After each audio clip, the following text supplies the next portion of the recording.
Hello, everybody. This is Dr. Leland. We are live. Are you guys ready? Right? Are you ready? Yes, yes, yes, yes. I have a lot of team replay.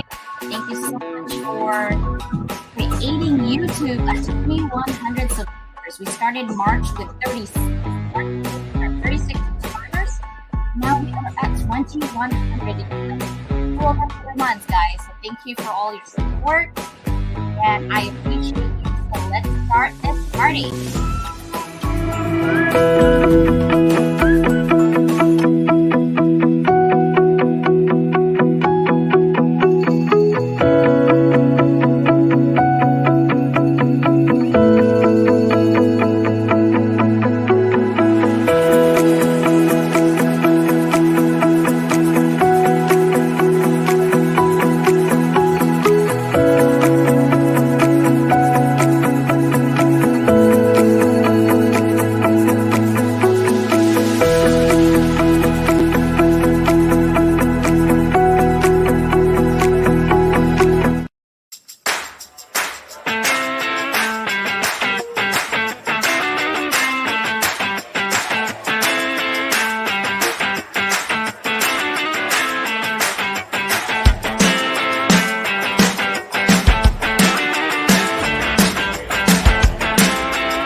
Are you a curious student, eager to learn new skills and make your mark in the world? Or are you a professional seeking to advance your career and unlock your full potential? You need to be equipped with effective soft skills like communication, problem solving, teamwork, and more. The Level Up Academy by Doc Leland bridges the gap between education and employment through transferable skills training.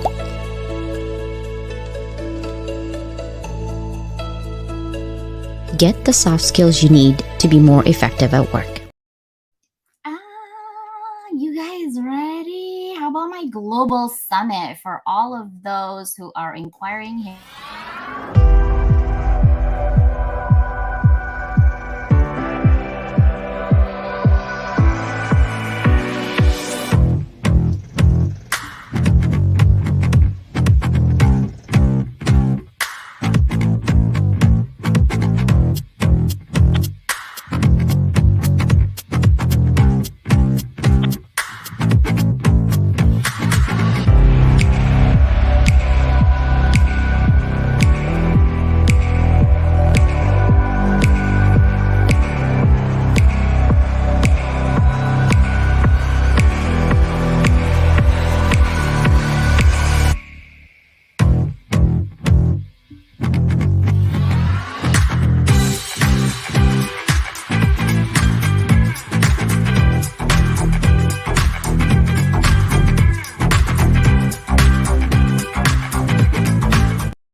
Hi guys, welcome. I know it's kind of weird. I'm switching up on you, and Sia, if you're watching, I'm sorry, sister. I can't keep up with me either.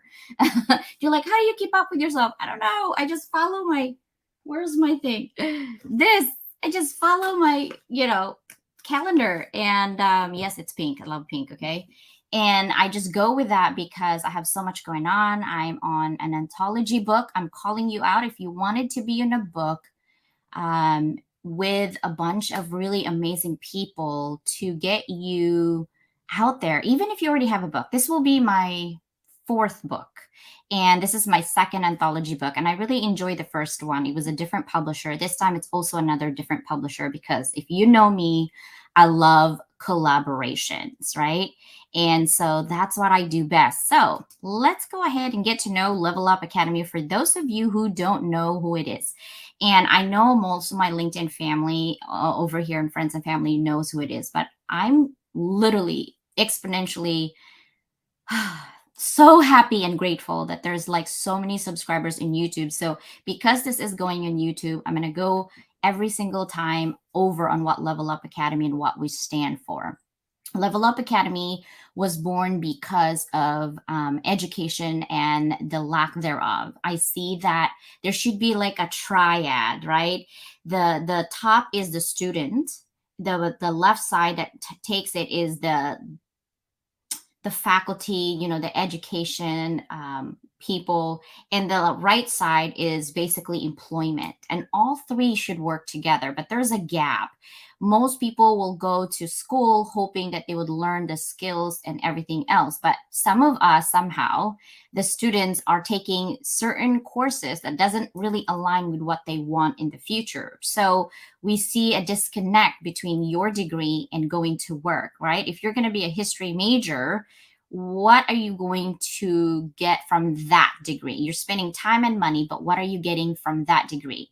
And if you're going to do history, but you're working in a sales job, of course, there's a disconnect. So that's where I come in, where I provide professional development courses, but they're not courses where you just sit there and lecture. They're courses where it's interactive. You get a Zoom live session with other students. Right now, I'm running a solopreneur class for social media. I'm trying to share my knowledge on how I exponentially gain people and by just serving others. I'm not selling anything. I do have a couple of sponsors. Thank you very much. But I love that it is all about education and helping you level up, whether that is learning how to communicate better, whether that is learning how to hydrate or eat well. I definitely need to know how to eat well for sure. Now that I'm closer to 50, it's not funny anymore. I have to watch what I eat, but that's what Level Up Academy is about. It's about in education. So my categories in education, I think I was like within top 100 in Apple Podcasts. So I was really happy with that as well. This is my website. I provide free workshop. Either I teach it or people within my community who want to show their mad skills and what they can offer and serve the community. Then you can partner up with me and collaborate and offer what you have to say to your community. I offer you guys a platform. If you're looking for someone to collaborate and you said, I have mad skills, I have a lot to say, I just don't know where to go from here. Collaborate with me and let's level up together. Okay. LA Weekly. Okay. So this is my YouTube and this is my banner. And I want you to know that if you are live with me, you see that little purple, I know it's kind of small, and they're live. You guys can actually see all my previous community member that I highlight on my channel, and it's under live. So you can look and watch all of them on there. If you are also brand new to my channel, welcome. And I have videos, but my live is on there. I also started a 10 series study habits to help my students or adults or entrepreneurs. Yesterday I talked about, 3 techniques on time management.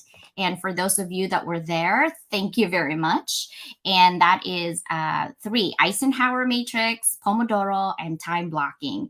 I will put that audio again today, so you'll see it and hear it on the playlist while you're driving or anything like that. Okay.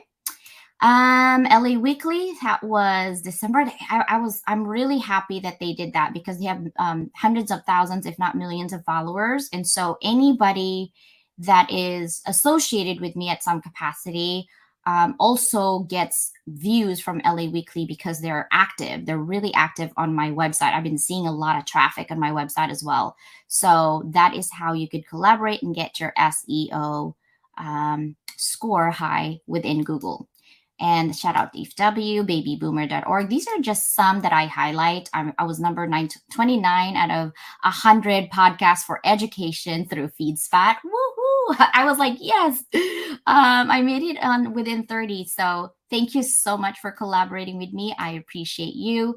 These are some of the 25 distribution channels that I am in. And of course, book one and book two, these are my books. It's on Amazon. Book one is a little scientific because that was my dissertation for HR people. Book two is about multidisciplinary perspective. So, how to write in the journal articles, all of the thought leadership. There's about 8 or 9 authors in here. And it is in academic publishing, but it is in 6 different languages all over, and you can buy the book.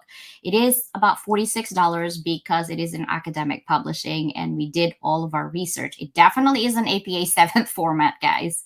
But you will learn a lot in terms of, and it's easy reading. It's not super hard reading at all. And you'll learn a lot on how-tos in that book. A third book, we know we hit #1 international best-selling author, and that was not too long ago. That was in like July 4th weekend. And so thank you. That was my book 3. It's an anthology with 29 different authors. I would be the third one. And you can get it on Amazon. My 2 cents on self-love. Our publisher was Mr. Lee. And if you need graphics, my sister Nicole will have mad skills for you for sure. Okay.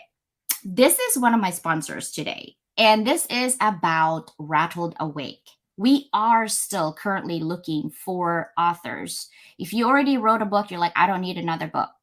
Well, maybe you do, because sometimes having your own book by yourself is good. But ask yourself, is there traction of your book? Are you really working hard on getting your book out there? More likely, the answer is yes. I've been there, right? So working with people in an anthology helps you and your message ripple everywhere because each individual have their own followers, right? And so when you're on this camaraderie and collaboration, you not only collaborate with one person, but you collaborate with all the authors, right? And who knows what comes up with collaboration. But Lonnie Ray is the head master, the conductor of this book called Rattle Awake. And if you want to know more about it, and she really wants it to be a volume, and Lonnie Ray, if you want to know more about her, have a Zoom chat with her, say, hey, CJ told me about it. But it's right there. It says, over the past 5 years, what is the single biggest event that caused you to completely change your perspective?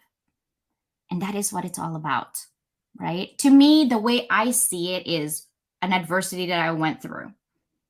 And that story is not made up. It's my story. And that's what I want to share. And definitely there's a lot of things that went through my life, but there's definitely one.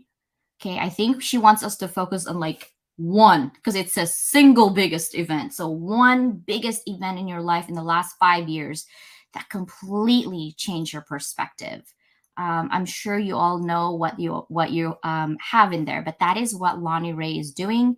If you want to know more about her, please check her out, Lonnie Ray. And also thirdpartyinsights.com is her business page. Okay.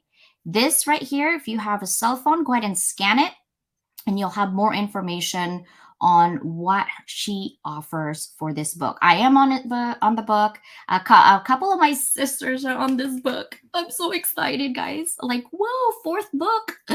Maybe I'll have a 5th one before the end of the year. I'm on a roll, aren't I? But listen, you show up for yourself. If you are a first-time author, you dream of writing in a book, why not join us? It'll be fun, I promise. And she actually is doing it over a weekend. Right there, August 18, 19, 20, and boom, it goes. By September, you'll have a book. It's not one of those books that like, oh my God, it's going to take me a year. Nope. She will literally tell you how to create this book, how to do it perfectly. She's been in marketing. She's partnered up with Steve Kidd. If you don't know who he is, he's literally is like, God, maestro extraordinaire for 40 years. That's what he does for a living. Okay. And more likely, sometimes we wouldn't be able to afford Steve. He's like a $20,000 individual, but he's offering so much for this one. Like, seriously, guys, just show up for yourself. It doesn't hurt to inquire, right? And if it's for you and it speaks in your heart, then go for it. If it's not for you, maybe next time, right? I'm always giving you value on what we can collaborate because we need more positivity. But your actions is stronger than your words. Saying something I would versus saying something I am doing is 2 different things. So when you say something, I'm watching your actions carefully. Okay. Now, my other sister is an inventor of Tossie brands, and you're like, what is this? It's a pillowcase. It's actually not just, she actually did it for her dad, Janice. I don't know if she's in the, I'm busy talking, so I can't see the comments right now, but I don't know if she's on the show right now, but she basically created this for her dad. And her dad passed away already, but she wants to continue his legacy of being comfortable. Let's be honest, a lot of us are getting older every day, right? But we want to be comfortable in many ways. And I'm actually buying this one for my grandma as well soon. But anybody who snores, hands you up. That's me. I gained 20 pounds during the pandemic and I can't somehow lose it. And anyhow, with this one, it helps with my migraine, it helps with my back problem, and it also helps me have more oxygen when I sleep. But I partner up with her, and if you want to get it, tossiebrands.com/collection or just tossiebrands.com. I gave you a coupon code because you're here. You'll have this coupon code level up 23, and you literally will get really hefty discounts on this one. So thank you, Sister Janice. I appreciate you. My sister Nicole is the one that does all the graphics in most of the authors that we're in. I don't say all because she's not in all, but she is. And she's amazing to work with. She's very authentic. We have a project, 50 Inspirational Connections together. I can't say enough. Like, there's not enough time to say anything about Nicole. She's amazing. And then she has an audio room at 7 a.m. PST or 10 a.m. EST. Join us. And then my sister Christine, she has a book and a journal coming up. So she is an educator for K to 12 for 30 years. She's been educating children. Okay. So say hi to my sister Christine and say thank you for your dedication. My sister Susanna, she has a lot coming up with a book. Amazing book. She's an amazing writer. Hello. And she is my therapist lately. So I love her to death. We talk a lot and bounce ideas. It's really nice to be part of a group where your words and your actions aligned, right? Because let's be honest, we can say anything and everything, but if our actions doesn't align with what you're saying, doesn't really work out for anybody. But these are definitely my true sisters. Sleekbio.com/Lua if you want to know anything about what I'm doing, how you can be part of. I also will put discounts on software that I'm using so that you can actually level up yourself as well. Again, this is lingerie. This is Tossie. Oh, I love Tossie. You can literally show anywhere that you need to in the office or anything like that. Okay, guys? Are you guys ready for my person today? What I'm highlighting? Are you guys ready? Are you sure? All right, Lynn.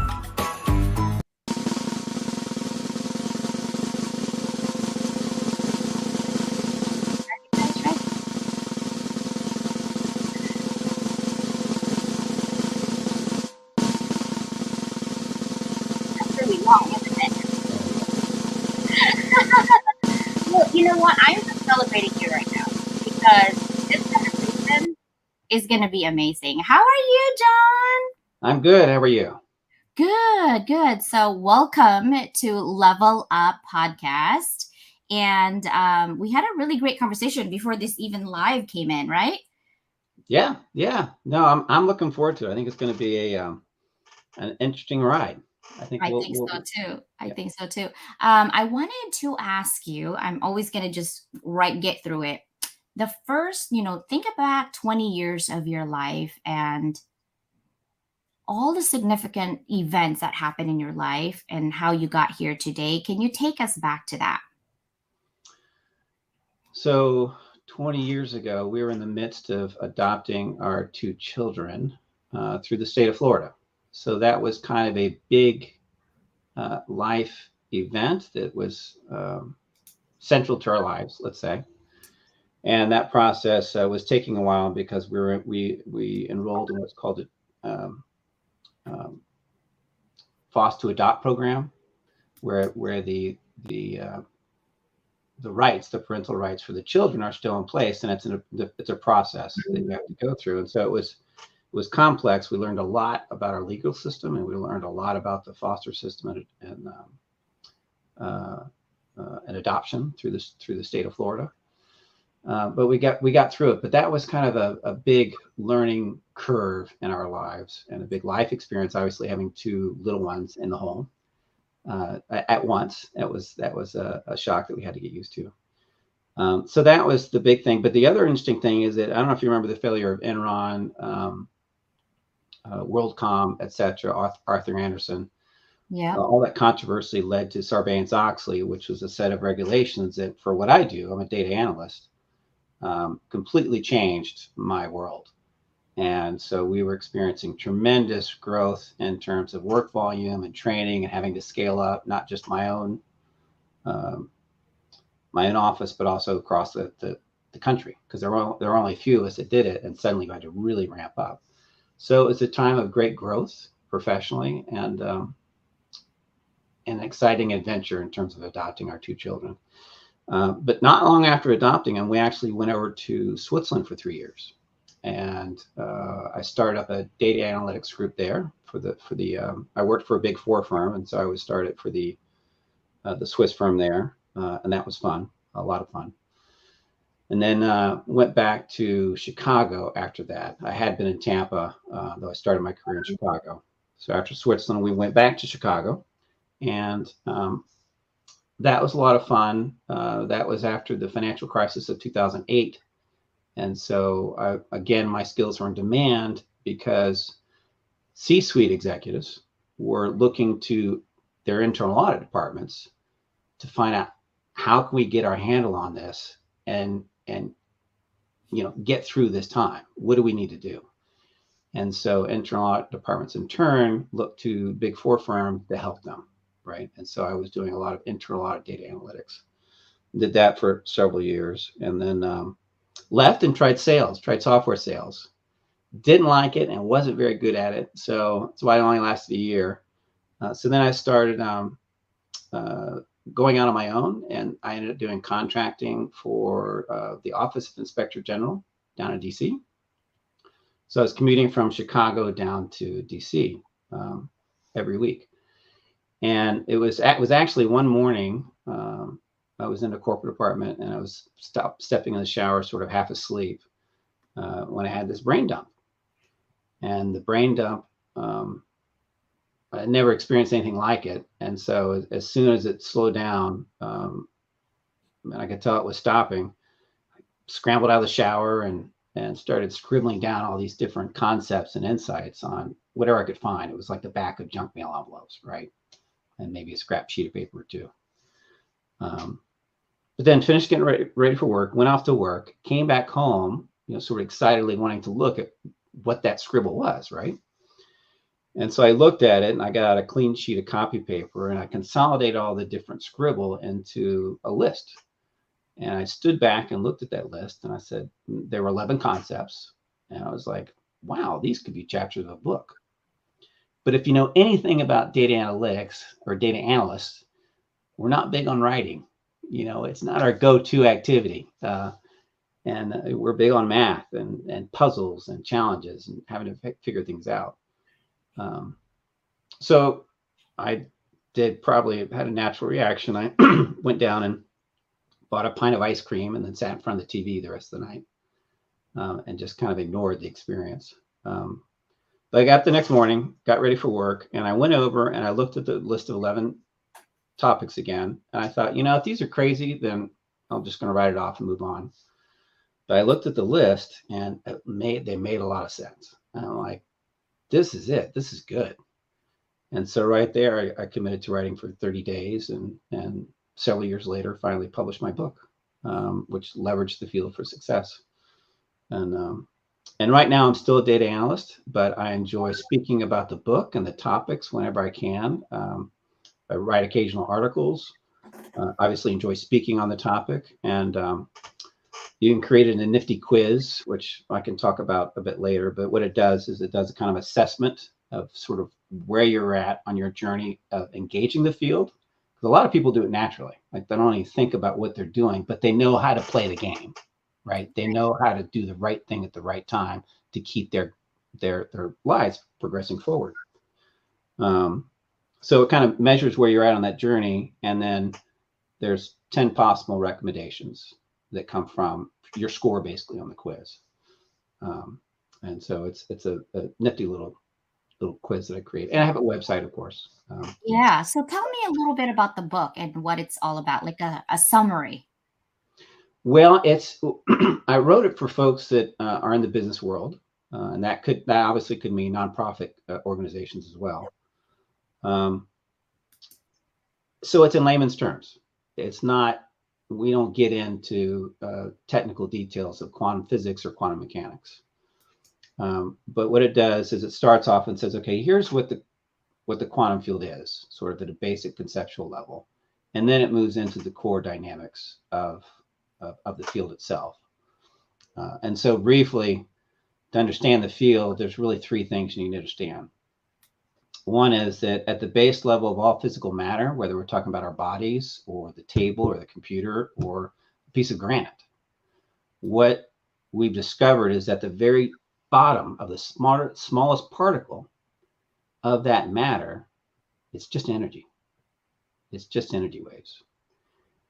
Now, the second thing to understand is that whenever two waves intersect, they're always exchanging information, right? So if you have a radio signal with a bunch of letters and a radio signal with a bunch of numbers, well, when those intersect, the letters now have the numbers as well, and the numbers now have the letters.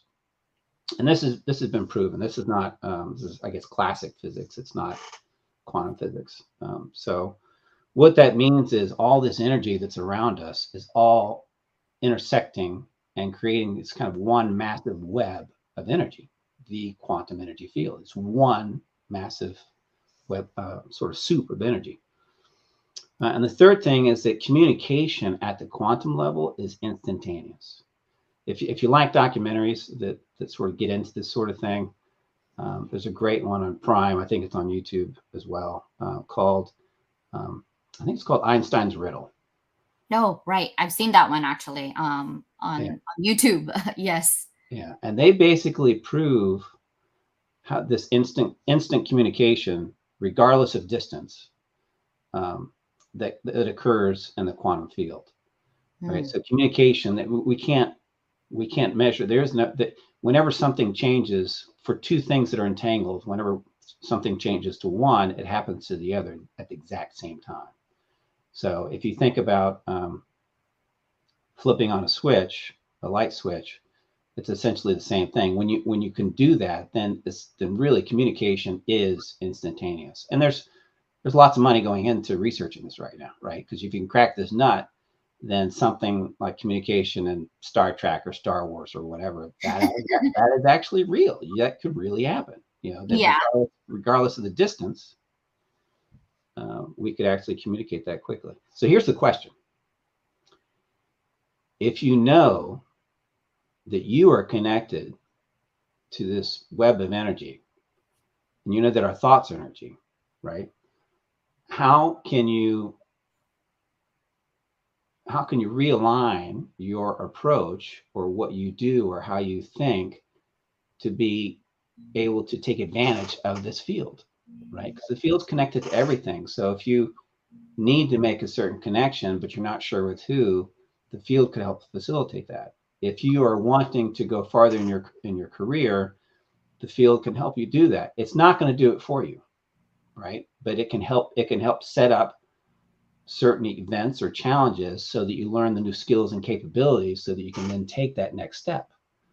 This is my next question though, and it relates to what you just said. Like, can you provide a brief overview of what quantum physics is and how it relates to the corporate world? Like for all of the listeners or the viewers that I have in YouTube, I think my the biggest demographics is the age 30 to 35, right? Most of them are just starting to get into the corporate world and getting their feet wet. So how can they leverage your knowledge and your book and relating it to the corporate world? Well, the key thing with regards to the quantum field is understanding the two core dynamics. That's what you need to know about the quantum field. So its first priority, its top priority, the top priority of the quantum field is expansion. And this is pretty self-evident when you think about it. Bacteria, viruses, plants, animals, humans, obviously, our own sun is expanding. The universe itself is expanding. Everything has a drive to expand, everything. At a personal level, we might think about that in terms of career. It might be money, it might be prestige, it might be material things, it might be a car, it could be your shoes. So we all have this drive to want to expand in some way. So that's the field's number one priority. And I'll explain how you can tap into that. The field's number two goal, or its number two driver, is balance. And this is, again, fairly self-evident. If you want to achieve maximum performance, you have to start from a place of balance, right? So whether you're talking about an athlete who, if you have two athletes and one parties with a friend the night before a big match, gets 4 hours of sleep, and then has to play the next morning at 9, their body's out of balance. They're not going to do that well. That's true. The other player who gets rest and stretches and hydrates and eats properly and gets 8 hours of sleep, they're going to be ready, right? So which player is going to win? Probably the player that's in balance. Or a farmer. Farmer's not going to plant their seeds in dry soil. They're not going to plant their seeds in wet soil. They're going to plant them in soil that has the right balance of moisture and nutrients, because it knows that results in maximum yield. That results in maximum productivity. So that's the second priority. Now, the way that you can use these to your advantage is, and we don't have time to get into probably in this podcast, but the word that can be synonymous with expansion is excitement. And this is something that you talk a lot about, CJ, right? Is following your passion, following your heart, making that passionate dream your reality, or that goal your reality. And that excitement is in complete alignment with expansion. So even if you are in your job that you don't like that much, there's probably an area of the job that you do like. Well, if that's the case, find a way to do more of that. Okay, because when you do more of that, you're probably going to be more productive. When you're more productive, that ends up pushing the rest of your team to expand as well, right? Because suddenly you're doing more, and then everybody else has to catch up to you. So that's that example. Now, balance, again, the way that you can look at that from a work perspective is that if you, this could be from a class perspective, is the importance of taking the time to figure out, all right, how do I address this unhealthy dynamic on my team and get us to a more balanced state? Because once the team is balanced, we're going to perform better. So that's a way that you can look at balance. That's, looking at that situation through the lens of the field, it kind of gives you a little bit more clarity and comfort in terms of, this is why we got to address this. It doesn't just bug me. It's, no, we need to take care of this so that we can collaborate better and be more productive. So when it comes to those folks in your late 20s or early 30s, mid 30s, and you're looking to make the next level. So when you first come into the business world, you often just have to do things, right? And you have to execute. But when you start getting into your mid 30s, now you're looking at management, or maybe you got into management through executing really well, but now you're looking to get ahead. And as you look to get ahead, some things to keep in mind are what excites you, and focusing on that, because that focus, not only will you become more expert at that area and make more progress in that area, but you are sending a consistent signal out into the field. So to give you an example, if you are a manager and you have experience and you're wanting to get a senior manager, you can go ahead and have 7 goals on your career plan for that year. Like, you know what, I'm going to knock this out of the park. Everybody's going to be so impressed, etc. But think about the signals you're sending to the field. That it's across all these different directions. It's kind of all over the place, right? Now think about a manager who's going for senior manager, and they're going to focus on two goals, one of them in particular, and they're going to do everything they can to excel at just those two goals. Now your message is clear, right? And of course, those two goals are going to be what you're excited about, right? What you're drawn to. And so now that your message is clear around an area that you're excited about, then the field is able to facilitate support accordingly, right? It's clear. If you're flat and you don't care for your job and you're clocking in, you're clocking out, the field reflects that back, right? If you're not wanting to expand, it's not going to force you to expand. Okay. Does that make sense? Let me stop there. Yeah. So my question is, what if you're in management and from the get-go, your team just has a resistance for whatever reason, you can't figure it out? How do you keep that alignment using your strategy? Key thing is to first to if you don't have a sense already, get to know them a little bit and figure out which pieces of their job they like doing the most, right? So what are they good at? Because usually what people are good at, it's what they like spending their time on. If they like writing, then they're going to be in Word, and they might like formatting and making things look nice and polished and sound snappy. If they're more analytical, maybe they're more into spreadsheets and they're spending time in spreadsheets, doing more analytical things, more technical things.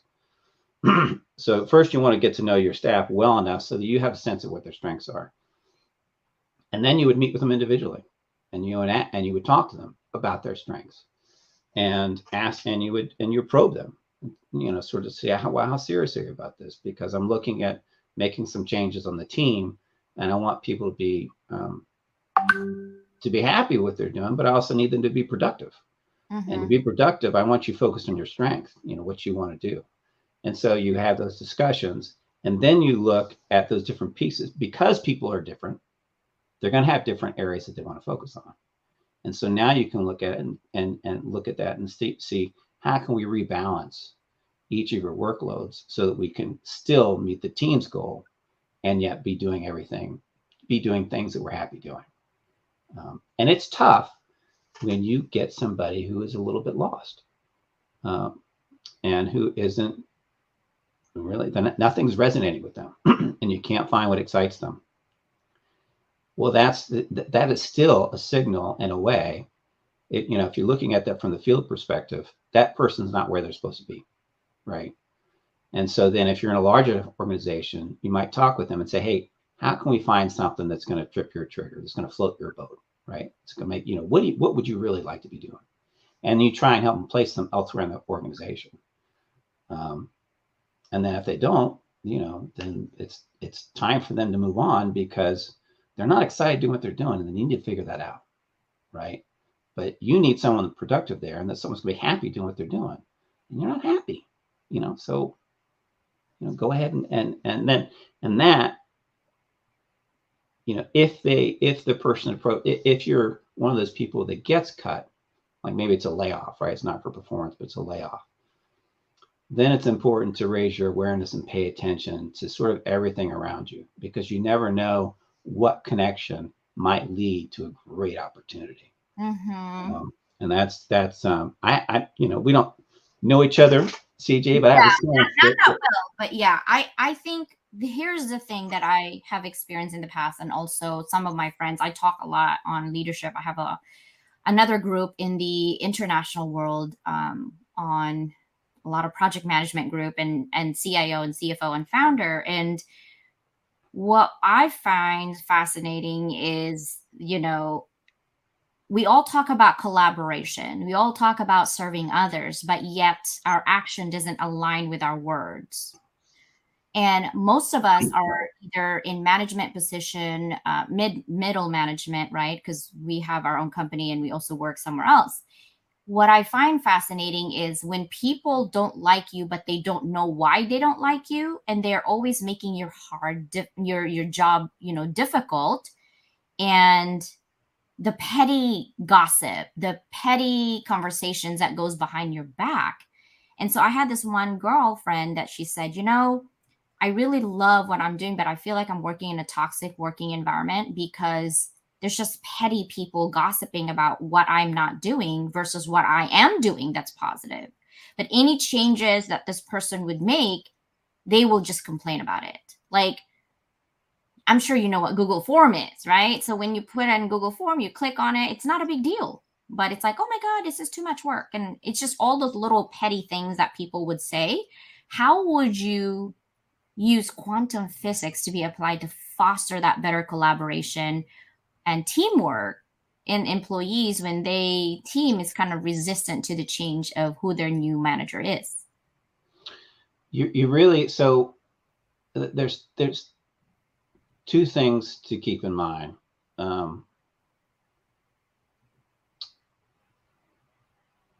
One is the top priority of the field. The quantum field wants expansion. Now, right now, so far, we've been focusing on talking about an individual. But taking your example, if you have a toxic or unhealthy situation and you're the new manager, that's a situation that's out of balance, right? You need to get it in balance. And you do because of your own personal goals, right? You want to expand, you want to be successful. But keeping that number one priority of expansion in mind is really key in how you approach that person. It's going to impact the disposition that you have when you approach that person. Why? Because if expansion is the number one priority, you want those gossipers to expand as well. You want them to be successful. And so as you begin to interact with them in a manner where you are literally serving them, right? You're wanting to say, hey, how can I help you do more of what you want to do? Or what kinds of things would you like to see changed? And so you begin working with each individual, and, probably just on not necessarily separate meetings, but it could just be through your daily interaction. You have these little side conversations where you are probing them and saying, hey, what do you like doing? What do you want to do more of? And what thoughts do you have? What ideas do you have?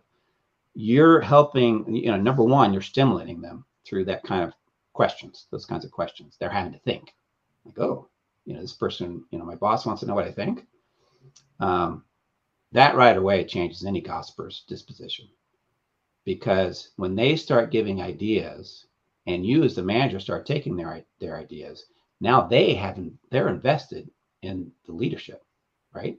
They're invested in the success of the team because, crap, we might actually act on my idea. And so that makes them part of the process, if you will, makes them ownership. It increases their ownership in the overall.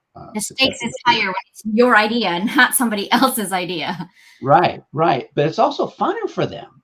Yeah, you think you're involved, and I'm like, hey, bring it over. Right.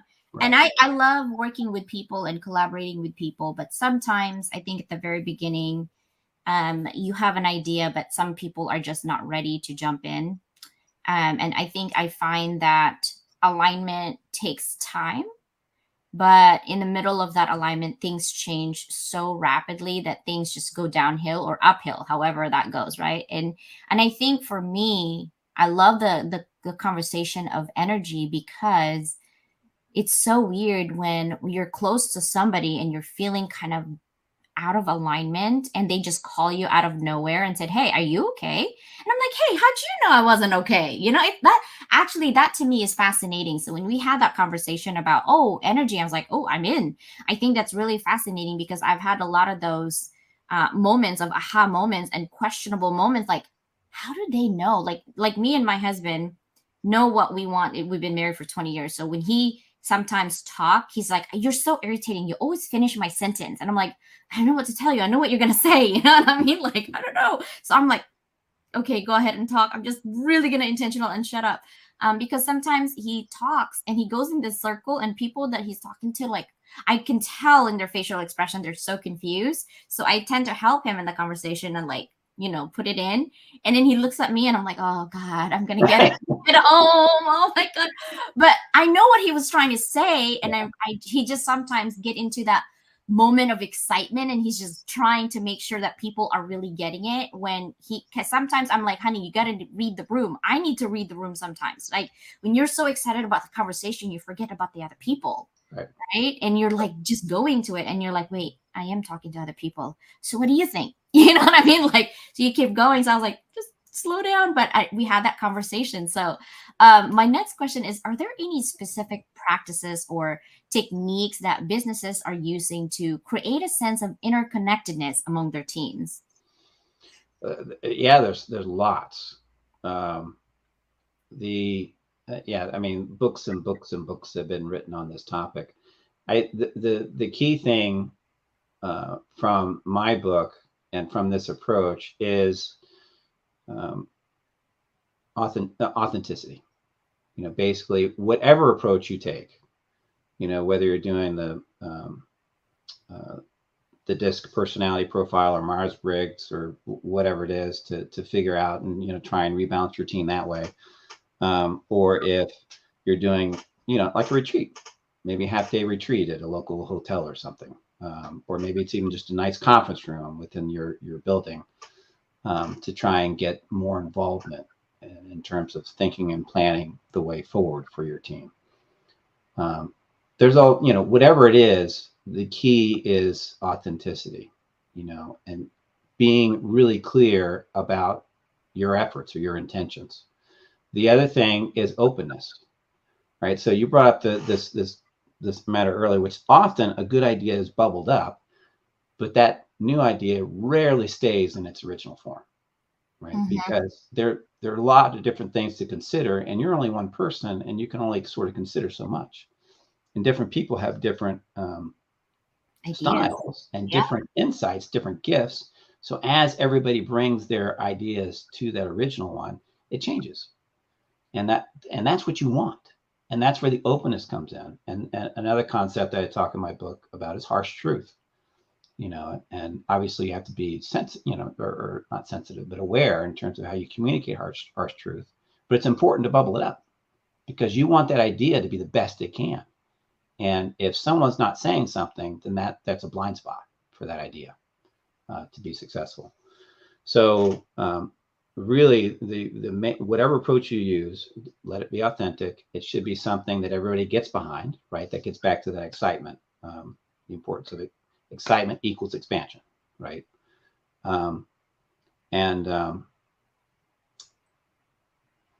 transparency and the openness to allow the ideas. You want to solicit the ideas to come forward and make that idea the best it can. Doesn't mean you have to take everybody's idea. If you have a team of 5, there might be 2 people that you don't take any of their ideas, and that's fine.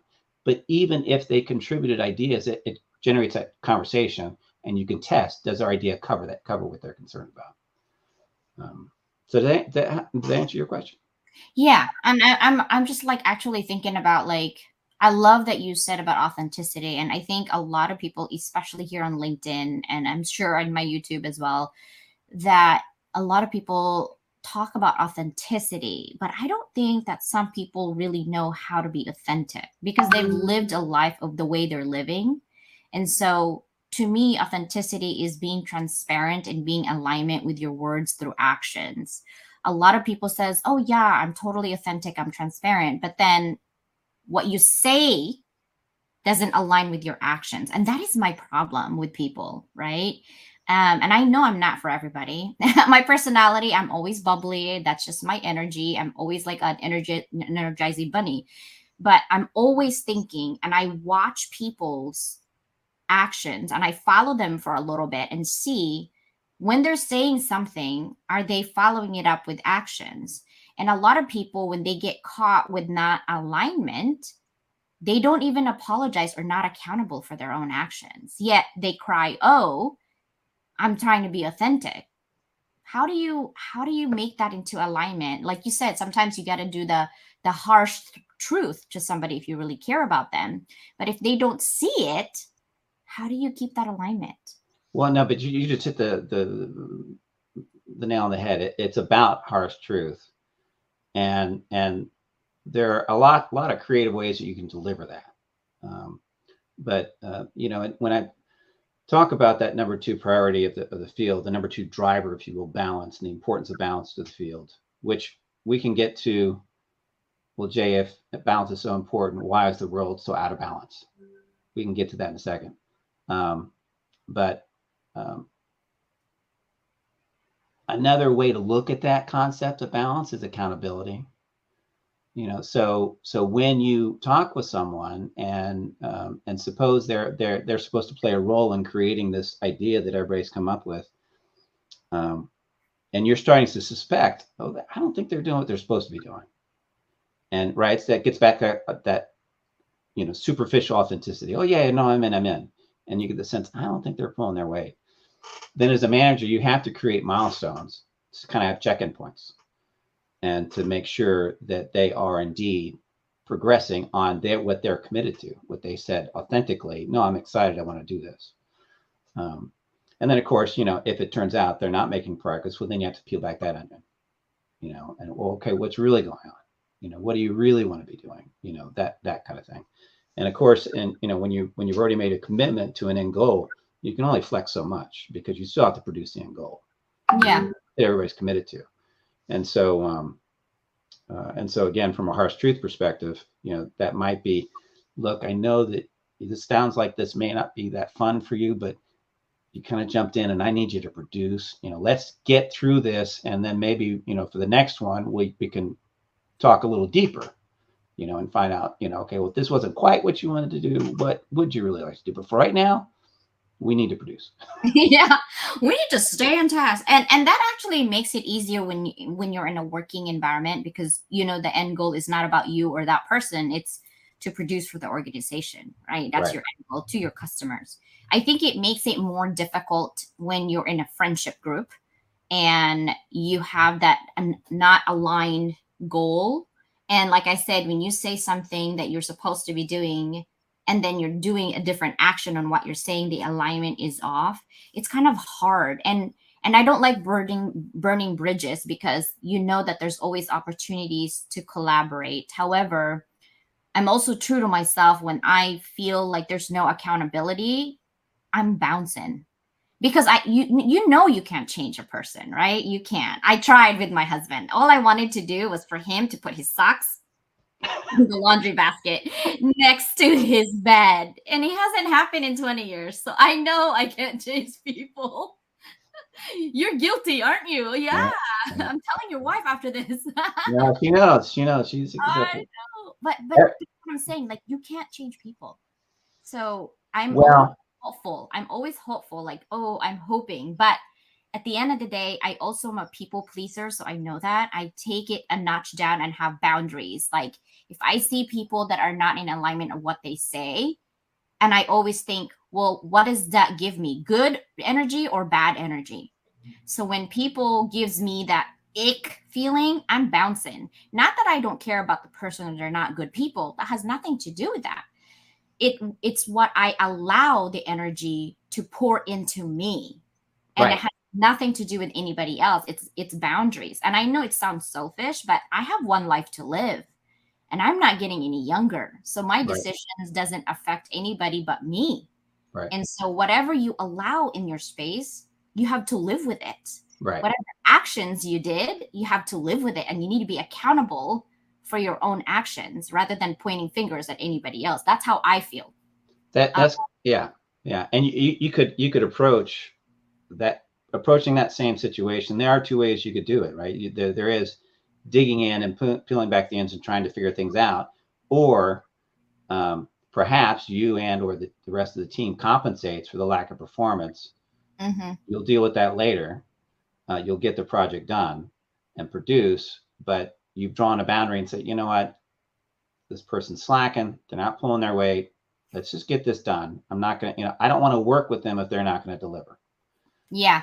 That would be an okay solution in a short term. Longer term, obviously, that's going to create an unhealthy dynamic, and you want to get at that. And that brings me back to why is the world so out of balance if balance is the number 2 priority. It comes back to how we learn. If you give someone 15 steps to complete a certain project, and it's all spelled out for them, here's exactly what you need to do. Are they really learning? They're just following instructions and they're building it, whatever it is.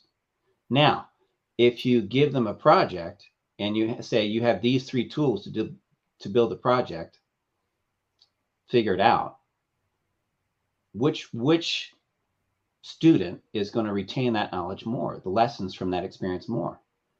Well, the student that just reads the instructions, you almost don't have to think, right? You just read, you do it, read, you do it. But the student that has a challenge in front of them has to figure it out, has to think, has to try things. Things fail, things work. And when they get through it, they remember the things that work. And those are the lessons that they take with them to the next phase of learning, right? So project-based learning, you know, I love that. Project-based learning is how I teach my class, because you retain it more when you're doing it. It's sustained knowledge, right? Yeah, and we learn differently, right? I'm a kinesthetic visual learner, and so I have to look at it to build it. Like one time I built a table from IKEA and one of the legs was up, and my husband's like, how do you balance that? I'm like, oh, sorry. Because I looked at the box and I'm like, wait, I think and he's like, how do you balance the 2 feet over here and the 2 feet up there? Like, is this an art table or like what? Well, that was very soft, harsh truth. I know. I was like, be quiet. Honey. Yeah, I'm a visual learner. I don't like reading the dang instructions. It's like, what? It's in English. Okay. So think about a toddler, because I realize I'm holding us accountable, or not holding us, but I'm aware of the time. How many times do you tell a toddler, don't touch the stove, it's hot. Don't touch the stove, it's hot. Don't touch the stove, it's hot. And at some point, they're going to touch the stove. Yeah. Now, which lesson are they going to remember more? Obviously, they didn't remember you just telling them. Nope. But now that they burn their finger, they're not going to forget, right? And that is what the field apparently has set us up for in this world, right? The field knows that if it somehow manifested itself and said, hey, CJ, here's your next steps, you're not going to learn much. But if it places challenges in front of you, obstacles, detours, that you have to figure out how to overcome, or maybe how to adjust your course. You know, sometimes, you know, you might find yourself in a toxic environment, nothing's changing, and it's just a wall of resistance, because that's how that organization functions from the top, right? Yeah. Then it's time to go. Bye-bye. You know? Yeah, I know, right? That's what I did before. It's like, you know, when I'm not in alignment, I'm not going to argue. There's no point of giving all my energy, and I'm just going to get wrinkles from that, you know, experience. I'm not doing it. Now, of course, it depends, right?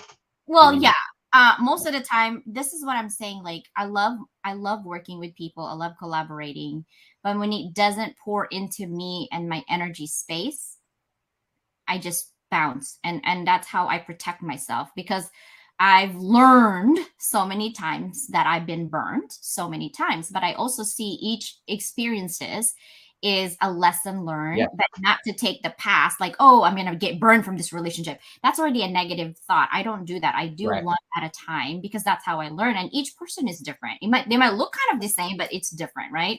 Now, what is the last thing that you would love our listeners or our watchers to know about you and about your book and things like that? Well, I'd say what the main thing that I would want to impart is this quiz that I've created. It is a fun quiz. It's short. It's just 11 questions. The questions themselves are short.